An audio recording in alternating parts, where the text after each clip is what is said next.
ദില്ലിയിലേക്കാണ്. ദില്ലി ജന്തർ മന്ദറിൽ ഇന്നും CJP പ്രവർത്തകരും പോലീസും തമ്മിൽ നേർക്കുനേർ. സുരക്ഷയ്ക്കായി ദില്ലിയിൽ 30 കമ്പനി കേന്ദ്രസേനയെ അധികമായി വിന്യസിച്ചു. പാർലമെന്റ് മാർച്ചിലെ സംഘർഷത്തിൽ അന്വേഷണത്തിനായി ദില്ലി പോലീസ് 20 സംഘങ്ങളെ നിയോഗിച്ചു. സമരത്തിന് പിന്തുണയേറുകയാണ്. കെ സുധാകരൻ അടക്കമുള്ള നേതാക്കൾ ജന്തർ മന്ദറിലെത്തി. അതേസമയം CJP നേതാക്കന്മാരുമായി വീണ്ടും ചർച്ചയ്ക്കൊരുങ്ങുകയാണ് കേന്ദ്ര സർക്കാർ. മുബഷീർ പി അക്ബർ ചേരുന്നു കൂടുതൽ വിശദാംശങ്ങളുമായി. മുബഷീർ, ഓരോ സംസ്ഥാനത്തു നിന്നും വിദ്യാർത്ഥികളുടെ ഒഴുക്കാണ് ദില്ലിയിലേക്ക്. ജന്തർ മന്ദറിൽ അവരെത്തി, അവരുടെ ഐക്യദാർഢ്യം പ്രകടിപ്പിക്കുന്നു. തങ്ങൾ നേരിട്ട പ്രതിസന്ധികൾ, ഈ വിദ്യാഭ്യാസ സമ്പ്രദായത്തിൽ നടക്കുന്ന ഓരോ കാര്യങ്ങൾക്കുമെതിരെ ചോദ്യം ചെയ്തുകൊണ്ട് ഒരു കൂട്ടം വിദ്യാർത്ഥികൾ ഒന്നിച്ച് അണിനിരക്കുകയാണ് ഇപ്പോഴും ദില്ലിയിൽ. അവരെ നേരിടാൻ, അവരോട് ഏറ്റുമുട്ടാൻ ഇപ്പോഴും തുനിയുകയാണ് പോലീസും സൈന്യവുമൊക്കെ. അതിനായാണ് അധികം ഉദ്യോഗസ്ഥരെ അടക്കം കേന്ദ്ര സർക്കാർ നിയോഗിക്കുന്നത്. പിന്തുണ കൂടിക്കൂടി വരുന്നു. ഇന്ന് കേരളത്തിൽ നിന്നുള്ള നേതാവ് കെ സുധാകരൻ അടക്കം അവിടെ എത്തി പിന്തുണയർപ്പിക്കുന്നത് നമ്മൾ കണ്ടു. ദില്ലിയിൽ സംഭവിച്ചുകൊണ്ടിരിക്കുന്നത് എന്താണ്? ജന്തർ മന്ദറിൽ ഇന്റർനെറ്റ് സേവനം പൂർണ്ണമായിട്ടും കേന്ദ്ര സർക്കാർ വിലക്കിയിരിക്കുകയാണ്. കഴിഞ്ഞ ദിവസം രാത്രിയും സമാനമായ രീതിയിലുള്ള ഒരു ആ മേഖലയിൽ പോയി തത്സമയ വാർത്ത ജനങ്ങളിലേക്ക് എത്തിക്കാൻ പോലും കഴിയാത്ത സാഹചര്യമാണുള്ളത്. നിലവിൽ കേരള ഹൗസിന്റെ സമീപത്താണ് നമ്മളുള്ളത്.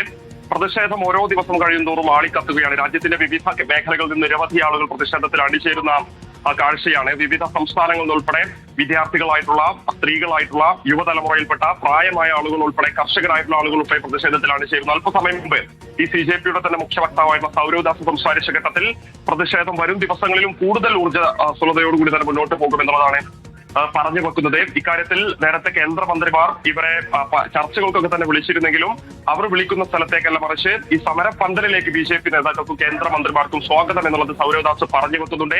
ഇക്കാര്യത്തിൽ ഈ എന്തിനു വേണ്ടിയാണ് ഈ സമരം നടത്തുന്നത് കേന്ദ്ര സർക്കാർ കൃത്യമായിട്ടും തിരിച്ചറിയണം. പ്രധാനമന്ത്രി നരേന്ദ്രമോദിക്കും ആഭ്യന്തരമന്ത്രിക്കും ബുദ്ധി നഷ്ടപ്പെട്ടിരിക്കുന്നു. അവർക്ക് ആരാണോ ബുദ്ധി ഉപദേശിച്ചു കൊടുക്കുന്നത് അത് ദുരന്തത്തിൽ മാത്രമായിരിക്കും കലാശിക്കുക എന്നുള്ളതാണ് സൗരവ്ദാസ് അല്പസമയം മുമ്പ് പ്രതികരിച്ചിരിക്കുന്നത്. അത്തരത്തിൽ രൂക്ഷമായിട്ടുള്ള മുദ്രാവാക്യങ്ങൾ, പ്രതികരണങ്ങൾ തന്നെ CJPയുടെ ഭാഗത്ത് തുടർച്ചയായിട്ട് ഉണ്ടായിക്കൊണ്ടിരിക്കുന്നു. കേന്ദ്ര സർക്കാർ ഈ പ്രതിഷേധക്കാരെ പ്രകോപിപ്പിക്കുന്ന നയങ്ങളുമായിട്ടാണ് മുന്നോട്ട് പോകുന്നവർ ചൂണ്ടിക്കാണിക്കുന്നുണ്ട്. ഇന്ന് 11:30 തന്നെ ഈ പ്രവർത്തകരും പ്രതിഷേധക്കാരും അതോടൊപ്പം തന്നെ CJP പ്രവർത്തകരും തമ്മിൽ, പോലീസും തമ്മിൽ നേർക്കുനേർ വന്നിരുന്ന ഒരു സാഹചര്യം ഉണ്ടായിരുന്നു. പ്രതിഷേധം അവിടെ സംഘർഷമായി മാറാനുള്ള ഒരു സാധ്യത ഉൾപ്പെടെ ഉണ്ടായിരുന്നു. പക്ഷേ CJPയുടെ സംഘാടകർ തന്നെ പൂർണ്ണമായിട്ടും അവർ അനുനയിപ്പിച്ച ഒരു ഭാഗത്തേക്ക് മാറ്റുകയായിരുന്നു. പോലീസിന്റെ കണക്കുകൂട്ടലെല്ലാം തെറ്റിച്ചുകൊണ്ട് വലിയ പങ്കാളിത്തം ദിനം പ്രതി ഈ പ്രതിഷേധ സമരത്തിൽ ഉണ്ടായിക്കൊണ്ടിരിക്കുകയാണ്.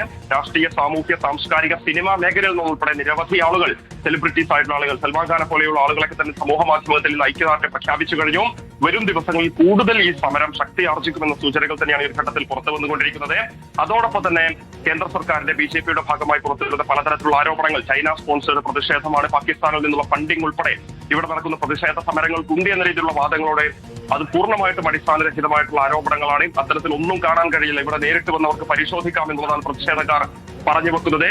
എന്തായാലും വരും ദിവസങ്ങളിൽ കൂടുതൽ ശക്തി ആർജിച്ച് പ്രതിഷേധ സമരവുമായി മുന്നോട്ട് പോകാൻ തന്നെയാണ് അവരുടെ തീരുമാനം. അതിനിടയിൽ പ്രതിഷേധക്കാരെ ഈ സമരം തന്നെ അവസാനിപ്പിക്കുന്നതിന് വേണ്ടിയുള്ള ഇന്റർനെറ്റ് സേവനം ഉൾപ്പെടെ വിലക്കിയുള്ള തീരുമാനം കേന്ദ്ര സർക്കാർ എടുക്കുന്നുണ്ടെങ്കിലും ഒരടി പിന്നോട്ട് പോകാൻ അവർ തയ്യാറാകുന്നില്ല. ഓരോ പ്രവർത്തകരെയും ഒട്ടമിട്ടുകൊണ്ട് പ്രതിഷേധ സമരം സംഘർഷമായി മാറുന്ന ഘട്ടത്തിൽ പോലീസ് ക്രൂരമായി തല്ലിച്ചതക്കുന്ന കഴിഞ്ഞ ദിവസങ്ങളൊക്കെ തന്നെ നമ്മൾ കണ്ടതായിരുന്നു. പോലീസിന്റെയും കേന്ദ്രത്തിന്റെയും ഒക്കെ തന്നെ കണക്കുകൂട്ടൽ ഇങ്ങനെ തല്ലിച്ചതച്ചു കഴിഞ്ഞാൽ പ്രതിഷേധം അവസാനിപ്പിച്ചുകൊണ്ട് ഇവിടെ നിന്ന് പിരിഞ്ഞു പോകുമെന്നുള്ളതായിരുന്നു. പക്ഷേ ക്രൂരമായി തല്ലുകൊണ്ട് അല്ലെങ്കിൽ തല്ലിച്ചതച്ചു പരിക്കേറ്റ ആളുകൾ ഉൾപ്പെടെ മുറിവേറ്റ കാലുകളുമായി, ചോരയൊലിക്കുന്ന കാലുകളുമായി പ്രതിഷേധ സമരത്തിൽ തുടരുന്ന കാഴ്ചയാണ് നമുക്ക് ജന്തർ മന്ദറിൽ നിന്ന് പങ്കുവെക്കാൻ സാധിക്കുന്നത്. ഇപ്പോൾ കോൺഗ്രസ് നേതാവായിട്ടുള്ള കെ സുധാകരനെ പോലെയുള്ള ആളുകൾ, അബിൻ വർക്കിയെ പോലെയുള്ള ആളുകളൊക്കെ തന്നെ സമരപ്പന്തലിൽ എത്തിച്ചേർന്നിരുന്നു. കഴിഞ്ഞ ദിവസങ്ങളിലൊക്കെ തന്നെ CPMന്റെയും കോൺഗ്രസിന്റെയും നേതാക്കളുടെ സജീവ സാന്നിധ്യം നമ്മൾ സമരപ്പന്തലിൽ കണ്ടതാണ്. വരും ദിവസങ്ങളിലും അങ്ങനെ മുഖ്യധാര പ്രതിപക്ഷ രാഷ്ട്രീയ പാർട്ടിയുടെ നേതാക്കൾ ഉൾപ്പെടെ സമരപ്പന്തലിലേക്ക് എത്തിച്ചേരുമെന്നുള്ളതാണ് നമുക്ക് മനസ്സിലാക്കാൻ സാധിക്കുന്നത്. അതോടൊപ്പം തന്നെ ഇക്കാര്യത്തിൽ ചർച്ച ചെയ്യാനുള്ള കേന്ദ്ര നേതാക്കളോട്, കേന്ദ്ര സർക്കാരിന്റെ വക്താക്കളോടൊക്കെ തന്നെ സമരപ്പന്തലിലേക്ക് വന്നോളൂ എന്നുള്ളതാണ് CJPയുടെ പ്രവർത്തകർ, CJPയുടെ വക്താക്കൾ തുടർച്ചയായി ആവർത്തിച്ച് പറഞ്ഞുകൊണ്ടിരിക്കുന്നത്. ഒരു തരത്തിലും സമരത്തിൽ നിന്നും പിന്നോട്ട് പോകില്ല. സമരത്തിന്റെ പരിഹാരം എന്ന് പറയുന്നത് കേന്ദ്ര വിദ്യാഭ്യാസ മന്ത്രിയുടെ രാജി മാത്രമാണ്. രാജ്യത്തിന്റെ വിദ്യാഭ്യാസ മേഖല ഇത്രയധികം അരക്ഷിതാവസ്ഥ നേരിടുമ്പോൾ, ഇത്രയധികം തകർന്ന് തരിപ്പണമായി കിടക്കുന്നതിന് പ്രധാനപ്പെട്ട കാരണം കേന്ദ്ര സർക്കാരാണ്. കേന്ദ്ര വിദ്യാഭ്യാസ മന്ത്രിയുടെ നയങ്ങളാണ് കേവലം. നീറ്റ് പരീക്ഷാ ക്രമക്കേട് മാത്രമല്ല, അതിന് മുൻപ് സംഭവിച്ച CBSE പരീക്ഷാ ക്രമക്കേടുണ്ട്. അതിന് മുൻപൊക്കെ നടന്ന പലതരത്തിലുള്ള വിദ്യാഭ്യാസ മേഖലയിലെ അഴിമതികളൊക്കെ തന്നെ പുറത്തു കൊണ്ടുവരേണ്ടത്. ഇക്കാര്യത്തിൽ ഉത്തരവാദിയായിട്ടുള്ള കേന്ദ്ര വിദ്യാഭ്യാസ മന്ത്രി രാജിവെക്കണം. രാജിവെക്കാത്ത പക്ഷം സമരം ഉപേക്ഷിക്കില്ല എന്നുള്ളതാണ് പ്രതിഷേധക്കാർ സംയുക്തമായി പറഞ്ഞുകൊണ്ടിരിക്കുന്നത്. റോഷ്നി. യെസ്, ഡൽഹിയിൽ നിന്നാണ് മുബഷീർ പി അക്ബർ വിവരങ്ങൾ നൽകിക്കൊണ്ടിരിക്കുന്നത്. മുബഷീർ സൂചിപ്പിച്ചതുപോലെ തന്നെ വിവിധ സംസ്ഥാനങ്ങളിൽ നിന്നായി വിദ്യാർത്ഥികളുടെ ഒഴുക്ക് ഡൽഹിയിലേക്ക് തുടരുകയാണ്. അതിനനുസരിച്ച് പോലീസ് സംവിധാനങ്ങളും കൂടുതൽ ഊർജിതമാക്കുകയാണ് കേന്ദ്ര സർക്കാർ ചെയ്യുന്നത്. വിദ്യാർത്ഥികൾക്ക് നേരെ ഈ ഫോഴ്സിനെ ഉപയോഗിച്ചുകൊണ്ട് അവരെ അടിച്ചമർത്താമെന്നുള്ള ഒരേ ഒരു അജണ്ടയിൽ തന്നെ നിൽക്കുകയാണ് ഇപ്പോൾ പോലീസും സൈന്യവും അടക്കം.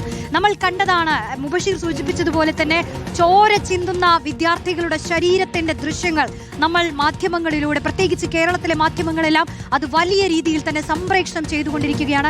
പ്രേക്ഷകർ അതിന്റെ ദൃശ്യങ്ങളൊക്കെ കണ്ടതാണ്. നമുക്ക് മറക്കാൻ കഴിയാത്ത ദൃശ്യങ്ങളാണ്. ആണി കൊണ്ടുള്ള ലാത്തികൾ, അതുപോലെ പെല്ലറ്റ് തോക്കുകൾ, ഇലക്ട്രോണിക് സംവിധാനങ്ങൾ ഉപയോഗിച്ചുകൊണ്ടുള്ള വടികൾ കൊണ്ടാണ് ഈ വിദ്യാർത്ഥികളെ സൈന്യം പോലീസും ഒക്കെ നേരിട്ടുകൊണ്ടിരിക്കുന്നത്. അപ്പോഴും ചോദ്യം, പ്രധാനമന്ത്രി ഇതിൽ കൃത്യമായ ഒരു വിശദീകരണം തരുന്നുണ്ടോ എന്നുള്ളതാണ്. നീറ്റ് ചോദ്യപേപ്പർ ചോർച്ചയിൽ മൗനം വെടിഞ്ഞ് പ്രധാനമന്ത്രി നരേന്ദ്രമോദി. ചോദ്യപേപ്പർ ചോർച്ചയിൽ ഉൾപ്പെട്ടവർക്ക് കർശന ശിക്ഷ ഉറപ്പാക്കും. ഇതിനുവേണ്ടി ഫാസ്റ്റ് ട്രാക്ക് കോടതികൾ സ്ഥാപിക്കും. യുവാക്കളുടെ ക്ഷേമത്തെക്കാളും ഭാവിയെക്കാളും പ്രധാനപ്പെട്ട മറ്റൊന്നില്ല എന്നും മോദിയുടെ എക്സ്പോസ്റ്റ്. യുവാക്കളുടെ ഭാവി നശിപ്പിച്ചത് പ്രധാനമന്ത്രിയെന്ന് പ്രതിപക്ഷ നേതാവ് രാഹുൽ ഗാന്ധിയും തിരിച്ചടിച്ചു. തീവ്രവാദികളെ പോലെയാണ് വിദ്യാർത്ഥികളെ കൈകാര്യം ചെയ്യുന്നതെന്ന് KC വേണുഗോപാൽ MP പറഞ്ഞു. ധർമ്മേന്ദ്ര പ്രധാൻ രാജിവെച്ചേ മതിയാകൂ എന്ന് മോദിക്ക് CJPയും മറുപടി നൽകി. നരേന്ദ്രമോദിയുടെ അവസാനത്തിന്റെ ആരംഭമായിരിക്കും. ഞാൻ ഉറപ്പിച്ച് പറയുന്നു, നരേന്ദ്രമോദി ഈ രീതിയിൽ മുന്നോട്ട് പോകുമ്പോൾ അദ്ദേഹത്തിന്റെ അവസാനത്തിന്റെ ആരംഭമായിരിക്കും ഇത് എന്നുള്ള കാര്യം സംശയം വേണ്ട. ചോദ്യപേപ്പർ ചോർച്ചയ്ക്ക് എല്ലാവിധമായ ഒത്താശയും ചെയ്തു കൊടുത്തിട്ട് അതിന് നേതൃത്വം കൊടുക്കുന്ന മന്ത്രിയെ പൂർണ്ണമായും സംരക്ഷിച്ചിട്ട് ഈ വിരസ്യം പറയുന്ന പ്രധാനമന്ത്രിയെക്കുറിച്ച് പരമപുച്ഛത്തോട് മാത്രമേ ഇന്ത്യ കാണുള്ളൂ എന്നുള്ളതാണ് യാഥാർത്ഥ്യമായിട്ടുള്ള കാര്യം. അദ്ദേഹത്തിൻ്റെ വാക്കുകൾക്ക് ഒരു വിലയും ഇന്ത്യയിലെ ജനങ്ങൾ കൽപ്പിക്കുന്നില്ല, വിദ്യാർത്ഥികൾ കൽപ്പിക്കുന്നില്ല, രക്ഷാകർത്താക്കൾ ഉണ്ടെങ്കിൽ അദ്ദേഹം ചെയ്യേണ്ടത് ഈ സ്റ്റുഡൻസിൻ്റെ ഡിമാൻഡ് ആദ്യം അംഗീകരിക്കുക. ഇത് സമാനതകളില്ലാത്ത ഒരു പ്രതിഷേധമായിട്ട് മാറുകയാണ്. കാരണം ഇതിപ്പം ഏതെങ്കിലും പാർട്ടികളുടെ ബാനറിലോ ഏതെങ്കിലും ഒരു പ്ലാറ്റ്ഫോമിലോ മാത്രമല്ല, വിദ്യാർത്ഥികൾ ഒഴുകിയെത്തുകയാണ് ഡൽഹിയിലേക്ക്. വെൽ പ്രിപ്പയർഡാണ്. ഞങ്ങൾ കുട്ടികളോടൊപ്പമാണ്, രക്ഷകർത്താക്കളോടൊപ്പം. ഒരു ഇഞ്ച് അതിനകത്ത് മുന്നോട്ട് പോകില്ല. ഞങ്ങൾക്ക് ഇതിനകത്ത് രാഷ്ട്രീയമൊന്നുമില്ല. കുട്ടികളുടെയും രക്ഷകർത്താക്കളുടെയും ആശങ്കകൾ പരിഹരിക്കുന്നത് വരെ ഞങ്ങൾ ഇതിന്റെ കൂടെ ഉണ്ടാവും. ये बाहर से लोग भेजे जा रहे जानबूझकर प्रोटेस्ट को खराब करने के लिए. हम यहाँ पर 1 महीने से बैठे हुए थे. 1 महीने में ऐसी कोई वारदात नहीं हुई. लेकिन अब क्या हो रहा है, जैसे ये प्रोटेस्ट बड़ा हो गया है तो ये बाहर से गुंडे भेजे जा रहे हैं बीजेपी द्वारा जानबूझकर लोगों को उकसाने के लिए. और यही लोग हैं जो पथराव कर रहे हैं बीजेपी के. पुलिस यहाँ पर पत्थरों के ट्रक लाकर रखती है. बीजेपी के गुंडे आते हैं, वो पत्थरबाजी करते हैं और फिर कॉकरोच जनता पार्टी के लोगों को बदनाम करते हैं. Our door Jantar Mantar door is also open. आम्ही मागच्या सरकारकडे गेलो होतो चर्चेसाठी. पण सरकारने 5 तास बसून ठेवलं. 5 तासात ते फक्त 10 मिनिटं बोलले. तर त्यांनी एका प्रकारे आमचा पूर्ण टाइम वेस्ट केलेला आहे. आता जर सरकारला चर्चा करायची असेल तर ही सरकारच्या घरी होणार नाही. आता ती जंतर मंतरला